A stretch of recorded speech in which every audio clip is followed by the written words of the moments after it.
months ago in an underground bunker, I, Ram, the genre-defining critic of gaming, released a community poll upon the world, where a foolish group of subscribers stepped forth to spam the Dex's Lab tab.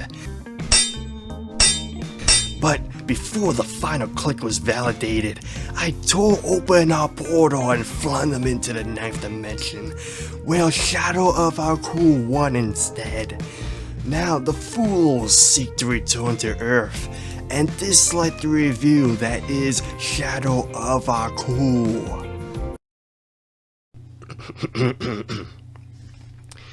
If you were expecting me to sing the lyrics, I'm gonna blow my brains out. I swear. Samurai Jack was a cult classic Cartoon Network show airing from 2001 to 2004 and later continuing on with a 5th season in 2017. It never really hit its popularity of Genndy Tartakovsky's previous show, Dexter's Laboratory, but like Invader Zim, the show had its underground fan base. I guess the show's long-winded pauses weren't that appealing to, say, the SpongeBob generation of kids. SpongeBob this, SpongeBob that, SpongeBob what the hell is that thing? Kids just wanted hyperactive cartoons that did wacky, in-your-face stuff like SpongeBob. Or Fanboy and Chum Chum? Maybe not that show. Maybe not Fanboy and Chum Chum, but you know what I mean. You know. Yes, I would like a large, extra thick Samurai Jack fan art collection. And send it to me within the next 45 minutes or so.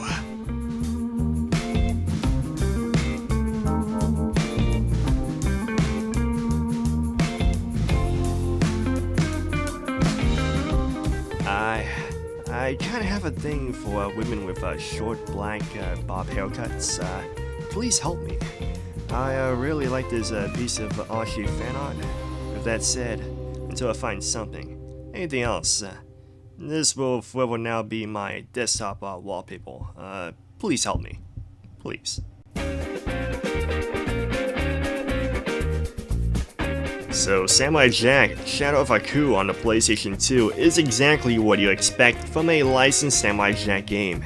If you are thinking, oh boy, this better be a watered-down Ninja Gaiden game on easy mode, then oh boy, do I have a game for you. Play the damn game on hard mode, easy is too easy, and normal makes me crazy. On starting this game, you'll notice something right off the bat. These graphics are pretty bad. Granted, this was a licensed game, I'm not expecting a super high budget game, but they could have done what Fear Effect 2 did and rely solely on textures rather than the 3D models. I mean, look at this. This game was made for the PS1. These were in-game models. Oh, I see how this works. I get to muck around in some stinking basement while you go rub elbows, or whatever it is you rub, with the rich and famous at the hottest party in town. Why do you always get the fun jobs, Hannah? What? You had your fun on that pony ride back there. It was a cheap thrill. Look, I don't think I can hack the computers with my breasts, so it's all up to you and your brains. You're gonna wear that? Why don't you just walk in there naked? Don't be silly. I'd only be able to hide one gun if I were naked. Speaking of which, make sure you don't go waving them around in there. Your guns, that is. Yo, check this out. The camera? Sorry, boys. This is private.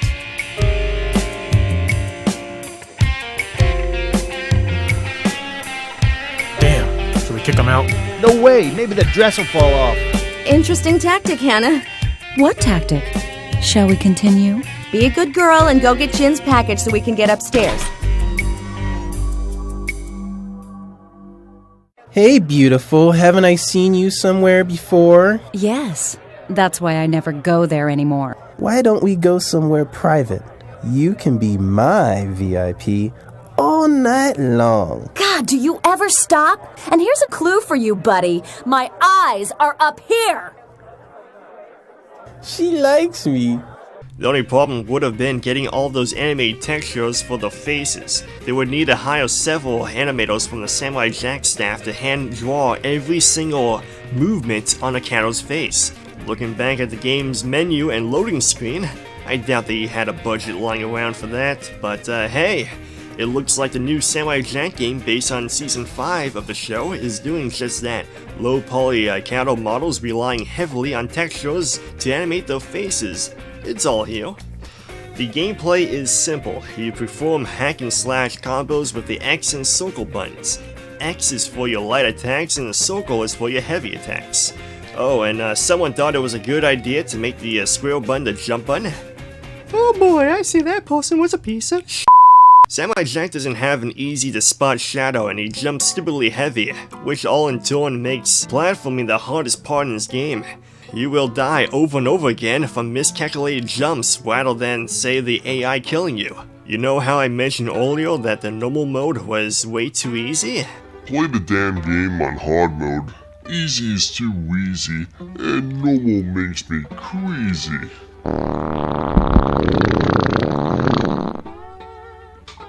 Well, that's because the AI doesn't put up much of a fight. The hardest enemy to kill would be these red ninjas. There's one with a sword and one with a whip. Both are killed by swapping between the X and circle buttons until your attacks land. You will know your attacks land once the ninja's block is broken and becomes open to attacks. Most of the time though, you'll just be hitting air over and over again for up to 2 minutes. Sometimes you get lucky and learn the pattern where you can kill them within less than a 5-button combo. Other enemies include large robots who are weak against attacks from behind. I recommend using Jack's slowdown move when you're directly behind the robot. This way you can deal more damage in a shorter period of time. There are these tennis ball robots shooting orange plasma balls at you. At first I thought I could just hit the orange balls back at them by hitting the attack button. That did seem to work as predicted, but I dealt damage every time I hit the ball back at them.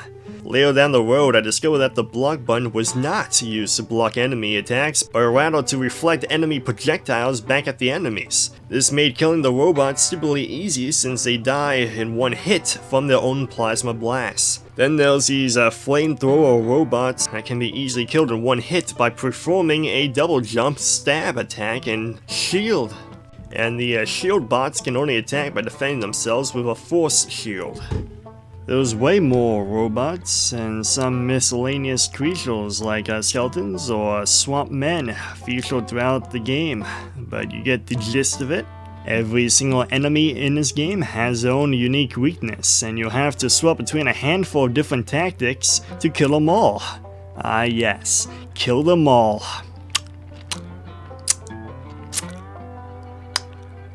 It's kind of funny looking back at the Samurai Jack cartoon series, seeing how they made every enemy either robots, a bizarre creature you can't comprehend, or a humanoid robot for those few times you want a human bad guy, but you can't have Jack kill an actual human, of course. So instead, hey, look at that, over there. He sliced them up and they have all these electrical wires sticking out and oil spewing everywhere on the ground. They even went a little too far with it by having a starving homeless family rip each other's faces off and eat it like a pack of wild animals. But hey, look over there, look at their metal skeletons. They're a bunch of robots, so it's a-okay. Of course, I couldn't show you any of the footage from the show, so I hope you were entertained by whatever sock puppet low budget thing I showed on screen. I haven't decided yet what I was going to show, so I hope you were entertained by whatever I did show on screen. Because I don't know. I do not know yet. So don't even ask. So moving on back to the gameplay. The combat is good. Me like the combat. But the game is pretty repetitive and quite a few linear empty rooms to travel through. It would have been better if they spent more time adding more props to make these particular rooms more interesting. Of course, not every level has this problem, such as the tree climbing level, which looks nice enough as is, and so too the mountain climbing level. But nah, the developers decided not to add elaborate props to fill empty rooms, but rather giant crates with Aku's face stamped on all 6 sides. You break one open, hoping for a nice juicy wampa fruit, but instead you get either sushi, samurai armor, or Jack's white samurai robe. What's the context for this? How did all these crates get here? Did Amazon screw over Aku's delivery? I swear, he asked for a large, extra thick pizza, and all you gave him was some sushi, some armor, and Samurai Jack's robe. Maybe they didn't get the contents of the crates wrong. Maybe Aku secretly dresses up like Samurai Jack when no one else is around and pretends to kill a cardboard cutout of Aku. He's secretly Jack's #1 fan. So yeah, let's talk about what these items actually do. Sushi restores a quarter of your health, Samurai Armor gives you an extra thick set of additional health and will eventually break off once completely damaged by your opponent. And the White Robe restores your health back to 100%. The funny thing about collecting the robe is sometimes, just sometimes, Samurai Jack comments, sushi. Sushi. Jack, come on, Jack, man, my homie. Don't eat that robe. That ain't sushi. Don't even know where it's been. Oh, I forgot to mention this one little detail, but if your health is down to just around 25%, Samurai Jack's robe will tear off, revealing his six-pack of beer. You weren't supposed to see it. You weren't supposed to see it! You can collect sushi to your heart's content to restore Jack's health to 100%, but his robe won't come back on. Of course, the only way to actually get Kangaroo Jack to put his flippin' short bag on is to collect the White Robe. Other collectibles you can find scattered throughout different levels include jade statues, arrows for your bow, and sex slaves. Go-go girls. Prisoners of war. Yeah, that's it. Jade statues behave as the game's currency, which can be cashed in to purchase skill upgrades for Jack.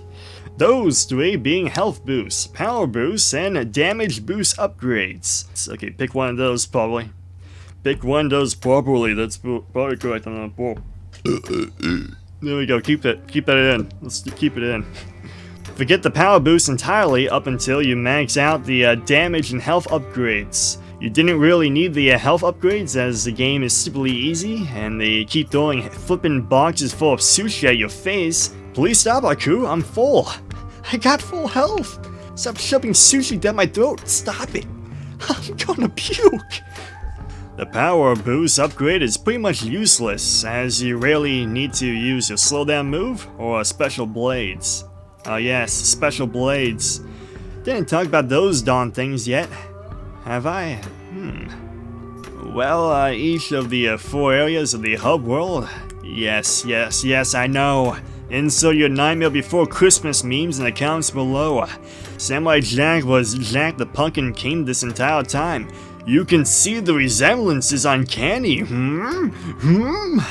But like I was saying, each of the 4 areas in the hub world contain their own specific blade to unlock by rescuing at least 30 prisoners of war. Yeah, I got a fire sword, an electric sword, a jade sword, and a purple sword.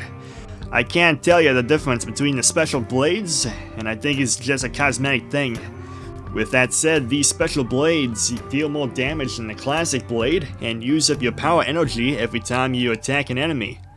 I rarely use these blades, but when if I do, I usually use a jade blade cause I like the green. I guess I'm gonna have to explain the bow and arrow feature now. Great. Ladies and gentlemen, prepare yourself for the most useless weapon in the game. It's this here bow and arrow. It's only really useful for some flying enemies and force field robots, but other than that, no one is really gonna use this thing. This bow and arrow also has limited ammunition. Same thing with the shoryukens that Samurai Jack can throw. But at the end of the day, I had more use for the shoryukens than the bow and arrow. We're almost done with this review, but it's about time to talk about some minor gripes I have with this game. For starters, there's a glitch where if you jump just before the cutscene triggers, as soon as that cutscene ends, the game will send Samurai Jack flying high at the speed of sound, and since there's fall damage in this game, Samurai Jack dies on impact once he lands. This game's got everything. Oh, and another glitch occurred where my entire save file decided to disable the vibration feature on my controller. The game was vibrating fine for the first couple of levels, but as soon as that cutscene glitch occurred, the vibrator feature seemed to have disappeared. I tried disabling and enabling the vibrator in the pause menu, but it didn't work. Then I decided to start a new game save to see if the vibrator would return, and it did. But only for that new save file. For the sake of tying this glitch into some conspiracy revolving around the show, I would like to imagine that one of the characters stole the vibrator from my controller. But which one? Who could have done such a devious criminal act? Yeah, it was Ashley all along. She needed my PS2 vibrator pretty badly. But case solved. Let's move on to the boss fights. Only the non-human boss fights are any good. For the level where you have to beat up the Scotsman and the level you have to beat up Evil Jack, yeah, they suck. Just spam the attack button and the Scotsman / Evil Jack won't be able to attack you back. And the hit detection on both the Scotsman and Evil Jack feel about the same as one of those fish NPCs from Battle for Bikini Bottom. It just doesn't feel right. It just feels like you're punching like a punching bag and it flops over and it comes back on. It doesn't feel like you're actually doing any damage, it feels like you're just slightly poking at the NPC. It just doesn't feel right at all. Come out and play! I can't! I'm playing Nut! But there's Portable Nut! What? Yeah! It's a nut you can play with outside! PSP. It's like a nut you can play with outside. Okay, let's wrap up the review with the final verdict. Yeah, this game gets a 6 out of 10 for the hack and slash genre of video games, and it could have easily gone a 7 out of 10 if the human boss fights weren't so bad. Every other boss fight in the game was pretty decent. I especially enjoyed the lava monster boss fight the most for some reason, and the coup final boss fight was pretty decent. Overall, a pretty good game, even without the Samurai Jack license, though to be honest, without the Samurai Jack license, I would probably avoid binge playing this game, and just beat the game in several 40-minute sessions whenever I felt up to it. The game has about 5 hours worth of gameplay, so that would be like 7 to 8 sessions right there. Well, that's the end of the review. I hope you enjoyed it. I hope the new Samurai Jack game turns out great, and I hope Ashley becomes a playable character. Couldn't really talk about the music as it's from the Samurai Jack show, and I'm not sure if it would get me a copyright claim for playing any of the audio. I learned my lesson from both the Grim Adventures Billy Mandy as well as the Spy vs. Spy Let's Play series. Yeah, I'm not gonna do that again. Gonna have to mute it next time. So yeah, see you next week when I review Looney Tunes Back in Action on this lovely 7 review binge. Technically there's 10 reviews, but I'll stop at 7 if these reviews aren't popular enough. At least one of my reviews has to hit 1,000 views before the 7th review to justify me continuing this review binge.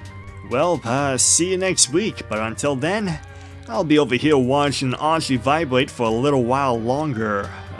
Okay, bye.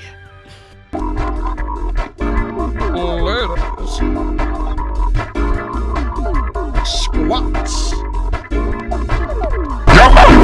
What is that order?